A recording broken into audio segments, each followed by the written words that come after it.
ದೊಡ್ಡ ಕಂಪನಿಗಳಲ್ಲಿ ಸಿ ಅನ್ನೋ ಒಂದು ಟೀಮ್ ಎಷ್ಟು ಸ್ಟ್ರಾಂಗ್ ಆಗಿರಬೇಕು? ಲಾಯರ್ಗಿಂತಲೂ ಸ್ಟ್ರಾಂಗ್ ಆಗಿರ್ಬೇಕಾ? ಹೌದು ಮೇಡಮ್, ಯಾಕಂದ್ರೆ ಲಾಯರ್ದು ಯಾವಾಗ ವಿಷಯ ಬರುತ್ತೆ ಅಂದ್ರೆ ಏನಾದ್ರು ಡಿಸ್ಪ್ಯೂಟ್ ಆದಾಗ ಬರುತ್ತೆ. ಬಟ್ ಇಲ್ಲಿ ನಾವು ಇನ್ಫಾರ್ಮೇಶನ್ ನಾವು ಇಲ್ಲಿಂದ ಹೋಗ್ತಾ ಇರ್ತೇವೆ, ನಾವೇನು ಸಬ್ಮಿಟ್ ಮಾಡ್ತೇವೆ ಅದನ್ನ ನಾವು ಗೌರ್ಮೆಂಟ್ ಅಲ್ಲಿರೋ ಮಾಹಿತಿಗೆ ರಿಕನ್ಸೈಲ್ ಆಗಬೇಕು. ಅಲ್ಲಿ ಒಂದು ಇದ್ಬಿಟ್ಟು ಇಲ್ಲಿ ನಾವು ಕೊಟ್ಟಿರೋದು ಒಂದಿದ್ರೆ ಡೆಫಿನೆಟ್ ಈಗೇನಾಗ್ತಾ ಇದೆ, ರೆಡ್ ಫ್ಲಾಗ್ ಈಗ ಸಿಸ್ಟಮ್ಗಳ ರೆಡ್ ಫ್ಲಾಗ್ ತೋರಿಸ್ಬಿಡುತ್ತೆ ನಿಮಗೆ. ಅದಕ್ಕೆ ಏನಾಗುತ್ತೆ, ಈಗ GST ಸಂಬಂಧ ತಗೊಳ್ಳಿ, ಏನಾದರೂ ಸ್ವಲ್ಪ ಮಿಸ್ ಮ್ಯಾಚ್ ಬಂದರೂ ಕೂಡ ನೆಕ್ಸ್ಟ್ ಡೇ ನಿಮಗೆ ನೋಟಿಸ್ ಬಂದ್ಬಿಡುತ್ತೆ. ಈ ಇನ್ಕಮ್ ಟ್ಯಾಕ್ಸಲ್ಲಿ ಎಷ್ಟು ರೋಬಸ್ಟ್ ಆಗಿದೆ ಅಂತಂದರೆ, ನಾನು ಇವತ್ತು ಫೈಲ್ ಮಾಡ್ತೇನೆ, ನಿಮಗೆ ಒಂದು ನೆಕ್ಸ್ಟ್ ಡೇನೇ ನಿಮಗೆ ನೋಟಿಸ್ ಬರುತ್ತೆ, ನೀವು ಫೈಲ್ ಮಾಡೋದ್ರಲ್ಲಿ ನಮ್ಮಲ್ಲಿರೋ ಮಾಹಿತಿಯಲ್ಲಿ ಡಿಫ್ರೆನ್ಸ್ ಇದೆ ಅಂತ. ಸೊ ಅಷ್ಟು ಫಾಸ್ಟ್ ಈ ಸಿಸ್ಟಮ್ ಎಲ್ಲ ಸಾಫ್ಟ್ವೇರ್ ಡ್ರಿವನ್ ಇರೋದ್ರಿಂದ ನೆಮ್ಮದಿ ಕೊಡಲ್ಲ ಈ ಕೆಲಸಗಳು. ಹೌದು ಇಲ್ಲ, ಎರಡು ಇನ್ನೊಂದು ಆಗ್ತದೆ. ಈ ಏನು CA ಇರ್ತಾರೆ ಅವ್ರ ಮುಂದೆ ಎಲ್ಲಾನು ಕೆಲವೊಬ್ರು 50% ಜನ ಓಪನ್ ಆಗಿ ಹೇಳ್ತಾರೆ, ನಾವು ಹಿಂಗೆ ಮಾಡಿದ್ದೀವಿ, ಇಷ್ಟು ಬ್ಲ್ಯಾಕ್ ಮನಿ ಇದೆ, ಇಷ್ಟು ಇದೆ, ನೀವು ಹ್ಯಾಂಗೆ ಉಳಿಸ್ಬೇಕು, ನೀವು ಅದನ್ನು ಹೇಳಿಕೊಡಿ, ಲೀಗಲ್ ಆಗಿ ಯಾವ ಆಸ್ಪೆಕ್ಟ್ನಲ್ಲಿ ಬರಬೇಕು ಅಂತ ಅವ್ರ ಮುಂದೆ ಹೇಳಿಬಿಡ್ತಾರೆ. ಮುಂದೆ ಏನೋ ಅವನಿಗೆ ಇವ್ರಿಗೆ ಜಗಳ ಆಗ್ತದೆ, ಯಾರಿಗೆ CAಗೆ ಇವನಿಗೆ ಏನೋ ಡಿಫರೆನ್ಸ್ ಬರ್ತದೆ, ಇವಂಗ್ ಬಿಡ್ತಾನೆ ಮತ್ತೊಬ್ಬ CA ಹಿಡ್ಕೊಡ್ತಾನೆ. ಅವಾಗ ಈ CA ಎಲ್ಲ ಇನ್ಫಾರ್ಮೇಶನ್ ಅವ್ನು ಕೊಡ್ತಾನೆ. ಈ ಲಾಯರ್ಗಳಲ್ಲಿ ಒಂದೊಂದ್ಸಲ ಆಗುತ್ತಲ್ಲ ಹಂಗೆ ಸರ್. ಅದ್ರ ಏನಾಗುತ್ತೆ ಮೇಡಮ್, ನಾರ್ಮಲ್ ಏನಾಗುತ್ತೆ, ಕೆಲವರು ತಪ್ಪು ಇಂಪ್ರೆಷನ್ ಲೂಪ್ಹೋಲ್ಸ್ ಎಲ್ಲ ಮುಂಚೆ CA ಗೊತ್ತಿರುತ್ತಲ್ಲ, ಎಲ್ಲಾನು ಹಾಕೊಟ್ಬಿಡೋದು ಅಂತ. ಅಲ್ಲ, ಕೆಲವರೆಲ್ಲ ತಪ್ಪು ಇಂಪ್ರೆಷನ್ ಇರ್ತಾರೆ, ಏನಂದ್ರೆ ನಾನು ಡಿಸ್ಕ್ಲೋಸ್ ಮಾಡಿದ್ರೆ ತಾನೇ ಗೊತ್ತಾಗೋದು, ಆ ತರ ಎಲ್ಲ ಇರ್ತಾರೆ. ಬಟ್ ಆಗ್ಲೇ ಎಲ್ಲೋ ಒಂದ್ ಕಡೆ ನಾವು CA ಗೊತ್ತಾಗ್ಬಿಡ್ತದೆ, ಇವನ್ ಏನ್ ಮುಚ್ಚಿಡ್ತಾನೆ ಅನ್ನೋದು ಮಾತಾಡೋವಾಗ ಅವ್ರಿಗೆ ಇನ್ಫಾರ್ಮೇಶನ್ ಎಲ್ಲ ಕಡೆ ಅವೈಲೇಬಲ್ ಇದೆ. ಸೊ ನಾವು ಯಾರನ್ನೂ ಇವಾಗ ನಾವು ಯಾಮರ್ಸಕ್ ಆಗಲ್ಲ. ಈಗ ನಾವು ಒಬ್ಬನಿಗೆ ನಮ್ಮ ಪೊಲೀಸ್ ಸ್ಟೇಷನ್ ಮುಂದೆ ಒಬ್ಬ ಆರೋಪಿ ಬಂದ್ ನಿಂತ್ರೆ ಅವ್ನ ಮುಖ ನೋಡಿ ಹೇಳ್ಬಹುದು, ಇವನ್ ಮಗ ಕಳ್ತನ ಮಾಡ್ಯಾನೋ ಇಲ್ಲೋ, ಇವನ ಆರೋಪಿ ಹೌದೋ ಅಲ್ಲೋ, ಅವನ ಬಾಡಿ ಲ್ಯಾಂಗ್ವೇಜ್, ಅವನ ವೇ ಆಫ್ ಟಾಕಿಂಗ್, ಅವ್ನ ಇದನ್ನ ಮ್ಯಾಗೆ ನಾವು ವಿ ಕ್ಯಾನ್ ಅಸೆಸ್ ಇಟ್. ಆ ತರ ಸೇದವರಿಗೆ ಗೊತ್ತಾಗ್ಬಿಡ್ತದೆ. ಈಗ ಯಾಕೆ ಹಂಗಾಗಿರ್ಬೋದು, ತಕ್ಷಣದ ನಿರ್ಧಾರದಿಂದ, ದುಡುಕಿನ ನಿರ್ಧಾರದಿಂದ ಇವ್ರು ಹಿಂಗ್ ಮಾಡ್ಕೊಂಡಿದ್ದಾರೆ ಅಂತ ಮಾತಾಡಿದ್ವಿ. ಇದು ಆಗೋಗ್ಬಿಟ್ಟಿದೆ, ಈಗ ಅದ್ರ ಬಗ್ಗೆ ಪೋಸ್ಟ್ ಮಾರ್ಟಮ್ ಮಾಡಿ ಬಹುಶಃ ಏನು ಯೂಸ್ ಇಲ್ವಾ ಅಂತ. ಬಟ್ ನಾನ್ ಕೇಳೋದು, ಈಗಿನ ಯುವ ಜನತೆ ಅಥವಾ ಈಗಿನ ಯಾರೇ ಆಗ್ಲಿ, ಯುವ ಜನತೆ ಅಂತಲ್ಲ, ಇವ್ರಿಗೆ ನೋಡೋದಾದ್ರೆ 57 ವರ್ಷ ಹಂಗ ನೋಡಿದ್ರೆ ಮಾನಸಿಕ ಒತ್ತಡವನ್ನ ಕಂಟ್ರೋಲ್ ಮಾಡ್ಕೊಳಕ್ ಬಂದಿಲ್ಲ, ತೀರಾ ಪ್ರೆಷರ್ ನನ್ನ ಕೈಲಿ ಆಗ್ತಾನೆ ಇಲ್ಲ ಅಂದಾಗ ನಮ್ಮನ್ನ ನಾವು ಕಂಟ್ರೋಲಿಗೆ ತಗೊಳ್ಳೋದು ಹೆಂಗೆ? ಇಂಥ ದುಡುಕಿ ನಿರ್ಧಾರಗಳಿಂದ ತಪ್ಪಿಸ್ಕೊಳ್ಳೋದು ಹೆಂಗೆ? ಒಂದು ಫೋನ್ ನಮ್ಗೆ ಕ್ಲೋಸ್ ಯಾರಿದ್ದಾರೆ ಅವ್ರಿಗೆ ಮಾಡೋದು ಎಲ್ಲದಕ್ಕಿಂತ ಮುಖ್ಯ. ಅಂಡ್ ಇವ್ರು ಮಾಡಿದ್ದಾರೆ, he has done it to his brother, but ಅವ್ರ ಬ್ರದರ್ ಬರಕ್ಕೆ ಇಮಿಡಿಯೇಟ್ ಆಗಿ ಆಗಿಲ್ಲ, ಫೋನಲ್ಲಿ ಕಾನ್ವರ್ಸೇಷನ್ ಮಾಡಿಲ್ಲ, ನೀನ್ ಬಾ ಅಂತ ಹೇಳಿದ್ದಾರೆ. ಅದೇ ಅವ್ರು ಮುಂದಿರ್ತಾರಲ್ಲ, ಏನಾಗಿದೆ ಅಂತ ಹೇಳಿಕ್ಕೂ ಆಗೋದಿಲ್ಲ. ಆ ಮೂಮೆಂಟ್ ಅಲ್ಲಿ ಕಾಲ್ ಮಾಡಿರಲ್ಲ ಮೇಡಮ್, ಅದಕ್ಕೂ ಅವ್ರು ಒಳಗೆ ಹೋಗಕ್ಕೆ ಮುಂಚೆ ಮಾಡಿರ್ತಾರೆ. ಅಲ್ಲ, ನಾನು ಹೇಳೋದು ಸಾಮಾನ್ಯವಾಗಿ ಸರ್, ಸಾಮಾನ್ಯವಾಗಿ ದೊಡ್ಡವರು ಅಂತ ಸಿಚುವೇಶನ್ ಬಂದಿದೆ. ಈಗ ಸಾಮಾನ್ಯ ಜನರು ಒಬ್ಬೊಬ್ರಿಗೆ ಒಂದೊಂದು ರೀತಿಯ ತಲೆನೋವಿರುತ್ತೆ, ಪ್ರೆಷರ್. ಯಾರೇ ಇರ್ಲಿ, ನಾನು ಏನೋ ಒಂದು ಕೆಟ್ಟ ಡಿಸಿಷನ್ ತಗೋಬೇಕು ಅಂತ ನನ್ನ ಮನಸ್ಸಿನಲ್ಲಿ ಬಂದಿದ ತಕ್ಷಣ I should just call one significant person in my house.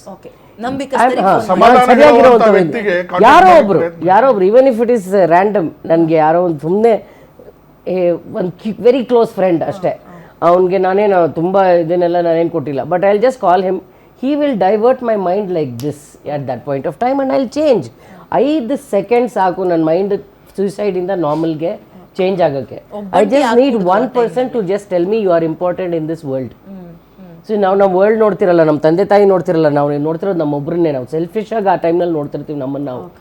ಅದು ಇನ್ನೊಬ್ರು ಹೇಳ್ತಾರೆ, ಅರೆ ಇವರೆಲ್ಲ ನಿನಗೆ ಇಂಪಾರ್ಟೆಂಟ್ ಅಪ್ಪ, ಇವರೆಲ್ಲ ನಿನ್ನನ್ನು ಅಷ್ಟು ಪ್ರೀತಿ ಮಾಡ್ತಾರೆ. Then we realise, oh my God, what am I doing. ನಾವು ತನಿಖೆ ಮಾಡುವಾಗ ಏನು ಮಾಡ್ತೇವೆ, ಒಬ್ಬ ಟಾರ್ಚರ್ ಕೊಡ್ತಿರ್ತಾನೆ, ಒಬ್ಬ ಬೈತಿರ್ತಾನೆ, ಇನ್ನೊಬ್ಬ ಸಮಾಧಾನ ಮಾಡ್ತಿರ್ತಾನೆ, ಏಯ್ ಸಾಹೇಬ್ರ ಅಲ್ಲಿ ಹೋದ್ರು ಮತ್ತು ಹಂಗಾತ ಈಗ ಹೇಳು,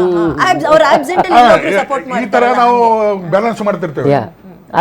ಮಕ್ಕಳು ಅದು ನಮಗೆ ಅನುಭವ ಇರ್ತದೆ, ನಾವು ಬ್ಯಾಲೆನ್ಸ್ ಮಾಡ್ತಿರ್ತೇವೆ. ಹೊಸಬ ಬಂದಂದ್ರೆ ಅವಾಗೇನು ಬ್ಯಾಲೆನ್ಸ್ ಮಾಡ್ತಾರೆ, ಬರೀ ಟಾರ್ಚರ್ ಕೊಡೋದು ಅಷ್ಟೇ ಕೆಲಸ. ಓಕೆ ಸರ್, ನಂದು ಇನ್ನೊಂದು ಪ್ರಶ್ನೆ, ಈ IT ಆಫೀಸರ್ಸ್ಗಳು 12 ಸಲ ಅವರಿಗೆ ಹಿಂಸೆ ಕೊಟ್ಟಿದ್ದಾರೆ, 12 ಸಲ ಬಂದು ರೈಡ್ ಮಾಡಿದ್ದಾರೆ, ಪದೇನೂ ಅದೇ ಆಫೀಸರ್ಸ್ಗಳ ಟೀಮ್ ಇರುತ್ತಾ ಅಥವಾ ಬೇರೆ ಬೇರೆ? ಇನ್ನೊಂದು ನಾನು ಹೇಳಬೇಕು ಅಂತ ಬಯಸ್ತೀನಿ ಯೂತ್ಗೆ, ಎಲ್ಲ ಕಂಪನೀಸ್, ದೊಡ್ಡ ಕಂಪನೀಸಿಗೆ ಇದಾ ಮೆಸೇಜ್ ಕಳಿಸ್ತಾ ಇದ್ದೀನಿ, ಯಾರ್ಯಾರು ಇಂಟರ್ನ್ಶಿಪ್ಪಾಗಿ ಬರ್ತಾರಲ್ಲ ಅವ್ರಿಗೆ ನೀವು ಸ್ವಲ್ಪ ರಿಲ್ಯಾಕ್ಸ್ಡ್ ಆಗಿರೋ ಕೆಲಸಗಳನ್ನು ಕೊಡೋಕ್ಕೆ ಶುರು ಮಾಡಿ. ಡೋಂಟ್ ಟೆಲ್ ದೆಮ್ ಇದೊಂದು ಕಾರ್ಪೊರೇಟ್ ವರ್ಲ್ಡ್ ಟಾರ್ಚರಸ್ ವರ್ಲ್ಡ್ ಅಂತ ತೋರಿಸ್ಬೇಡಿ.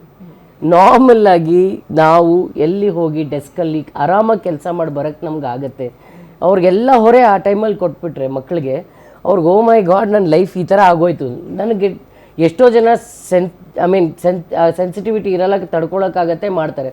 ಎಷ್ಟೋ ಜನ ಅಲ್ಲೇ ಸೆಟ್ ಬ್ಯಾಕ್ ಆಗೋಗುತ್ತೆ ಅವ್ರಿಗೆ. ದೇ ವಿಲ್ ಸ್ಟಾರ್ಟ್ ಇರುವಾಗ ಎಲ್ಲ ಈ IT ಸೆಕ್ಟರ್ದಲ್ಲ ಹುಡುಗರು ಎಲ್ಲ ಅವರು ಸುಮ್ಮನೆ 3 ಲಕ್ಷ 4 ಲಕ್ಷ ಸಂಬಳ ಇದೆ ಅಂತ ಹೇಳ್ತಾರೆ. ಬಟ್ 3-4 ಮಂದಿ ಕೆಲಸ ಒಬ್ಬರ ಕಡೆಯಿಂದ ತಗೋತಾರೆ, ಅದೇ ಸಂಬಳ ಅವ್ರು ಕೊಡ್ತಾರೆ. ಕಂಪ್ನಿಗೆ ಇಷ್ಟು 12 ಗಂಟೆವರೆಗೂ ಹೋಮ್ ಅನ್ನೋದು ಹಂಗೆ ಬೆಳಿಗ್ಗೆ 9 ಗಂಟೆ ಸ್ಟಾರ್ಟ್, ರಾತ್ರಿ 8 ಗಂಟೆವರೆಗೂ ಅವರು ಒತ್ತಡ ಇರುತ್ತೆ ಅವ್ರಿಗೆ. ಪ್ರೆಷರೈಸ್ ಕೆಲಸ ಮಾಡ್ತಾರೆ. ಗುಣ ಅದಕ್ಕೆ ಅವರು ವೀಕ್ಲಿ 2 ಸಲ ಅಂಡ್ ಎಲ್ಲರೂ ಮೇಡಮ್, ಅದಕ್ಕೆ ವೀಕ್ಲಿ 2 ಸಲ ಅವರು ಎಲ್ಲೋ ನಡೆಯಪ್ಪ ಹೊರಗೆ ವೀಕೆಂಡ್ ಹೊರಗೆ ಹೋಗೋಣ. ಬಿಕಾಸ್ ಅಲ್ಲ, ನಾನು ನಿಜಕ್ಕೂ ಅದಕ್ಕೆ ಈ ರವಿಶಂಕರ್ ಗುರುಜಿ ಮತ್ತೆ ಈ ಸದ್ಗುರುಜಿನ ಥ್ಯಾಂಕ್ಸ್ ಹೇಳೋದು. ಬಟ್ ಈ ಸ್ಟ್ರೆಸ್ ನ ಗುಣ ಮಾಡಕ್ ಆಗ್ತಾ ಇಲ್ಲ ನಮ್ಗೆ. ನಾನು ಈ ಗುರುಜಿಗೆ every day you should thank these Gurujis, because ಇವ್ರದ್ದು ಯಾರೋ ಒಬ್ರು ಮಾತು ಕೇಳ್ತಿರ್ತಾರೆ, ಯಾರೋ ಒಬ್ರು ಇದ್ ಮಾಡ್ತಿರ್ತಾರೆ, ಅವರಿಂದ ಸಮಾಧಾನ ತಗೊಂಡು ಎಷ್ಟೋ ಜನ ಬದುಕಿದ್ದಾರೆ. ಈ ಮ್ಯಾನೇಜ್ಮೆಂಟ್ ಗೆ ಒತ್ತಡ ಇರುತ್ತೆ, ಪ್ರಾಫಿಟ್ ಮಾರ್ಜಿನ್ ತೋರಿಸಬೇಕು, ಅವ್ರ ಶೇರ್ ಪ್ರೈಸ್ ಹೇಗಾಗುತ್ತೆ. ಅಲ್ಟಿಮೇಟ್ ಆಗಿ ನಮ್ ಜೀವ ಇಂಪಾರ್ಟೆಂಟ್ ಅಲ್ವಾ ಸರ್? ಎಲ್ಲದಕ್ಕಿಂತ ಇಂಪಾರ್ಟೆಂಟ್ ನಾವು ಹಣಕ್ಕೆ ಮುಖ್ಯತೆ ಕೊಡದೇ ಇರೋದು ಇಂಪಾರ್ಟೆಂಟ್. ಬಾಟಮ್ ಲೈನ್ ಇಸ್ ಎಲ್ಲ ಅಲ್ಲ ಅನ್ನೋದು ಅದು ಎಲ್ಲ important. Anyway thank you so much ಕಾರ್ಯಕ್ರಮಕ್ಕೆ ಭಾಗಿಯಾಗಿದ್ದಕ್ಕೆ. ಸೊ ಈಗ ನಾವು ಅವರ ಸಾವಿನ ನಂತರ ಯಾಕೆ ಹಿಂಗಾಗಿರ್ಬೋದು ಅನ್ನೋದನ್ನ ಅಷ್ಟೇ ನಾವು ಚರ್ಚೆ ಮಾಡ್ಬೋದು. ಬಟ್ ಮಾಡ್ಕೋಬಾರ್ದಿತ್ತು. ದುಡುಕಿನ ನಿರ್ಧಾರ ಅಥವಾ ಭಯದಿಂದಲೋ ಒತ್ತಡದಿಂದಲೋ ಜೀವವನ್ನ ಕಳ್ಕೊಂಡಿದ್ದಾರೆ. ಮಾಡಿದ್ದೆಲ್ಲ ಏನು ಉಪಯೋಗ? ಇಲ್ಲಿ ತನಕ ಅವ್ರನ್ನ ನಾವು ತುಂಬಾ ಏನಂತಾರೆ ಇನ್ಸ್ಪೈರ್ ಆಗಿ ನೋಡ್ತಾ ಇದ್ವಿ ಯೂತ್ಸ್. ಎಲ್ಲವನ್ನೂ ಹಂಗೆ ನೋಡೋಣ, ಅವರ ಕೊನೆಯ ಒಂದು ನಿರ್ಧಾರವನ್ನ ಬಿಟ್ಟು ಅಂತ ಹೇಳ್ತಾ ಕಾರ್ಯಕ್ರಮ ಮುಗಿಸ್ತಾ ಇದ್ದೀನಿ. ನೋಡ್ತಾ ಇರಿ ಗ್ಯಾರಂಟಿ ನ್ಯೂಸ್, ಸುದ್ದಿ ಖಚಿತ ನ್ಯಾಯ ನಿಶ್ಚಿತ. Thank you.